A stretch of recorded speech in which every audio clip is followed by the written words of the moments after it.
जय श्री राम दोस्तों। आज मैं आपको पशुपतिनाथ मंदिर की विशेषता और लिंग की विशेषता के बारे में बताऊंगा।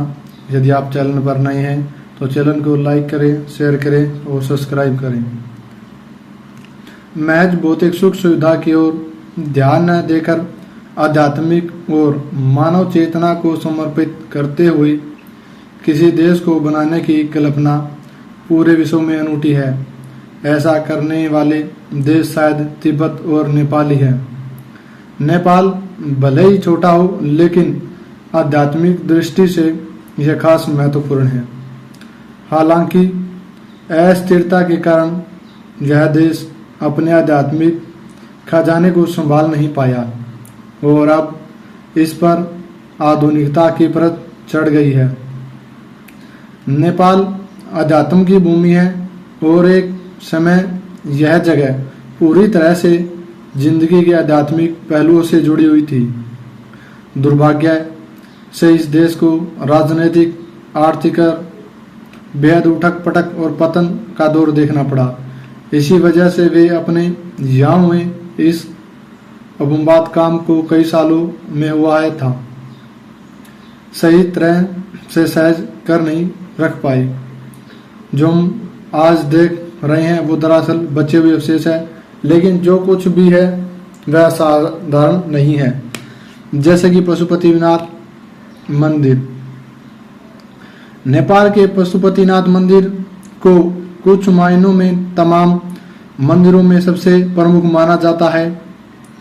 पशुपति का अर्थ है पशु मतलब जीवन और पति मतलब स्वामी या मालिक, यानी जीवन का मालिक या जीवन का देवता। पशुपतिनाथ दरअसल 4 चेहरों वाला लिंग है। पूर्व दिशा की ओर वाले मुख को तत्पुरुष और पश्चिम की ओर वाले मुख को सदज्योत कहते हैं। उत्तर दिशा की ओर देख रहा मुख वाम वेद है, तो दक्षिण दिशा वाले मुख को अघोरा कहते हैं। नेपाल अध्यात्म की भूमि है और एक समय में यह जगह पूरी तरह से जिंदगी के आध्यात्मिक पहलुओं से जुड़ी हुई थी। ये चारों चेहरे तंत्र विद्या के 4 बुनियादी सिद्धांत हैं। कुछ लोग ये भी मानते हैं कि 4 वेदों के बुनियादी सिद्धांत भी यहीं से निकले हैं। माना जाता है कि यह लिंग वेद लिखे जाने से पहले की स्थिति का पाया गया था। इससे कई पुरानी कहानियां भी जुड़ी हुई है।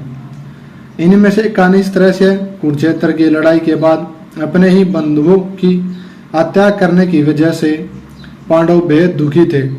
उन्होंने अपने भाइयों और सगे संबंधियों को मारा था। इस गोत्रवध कहते हैं।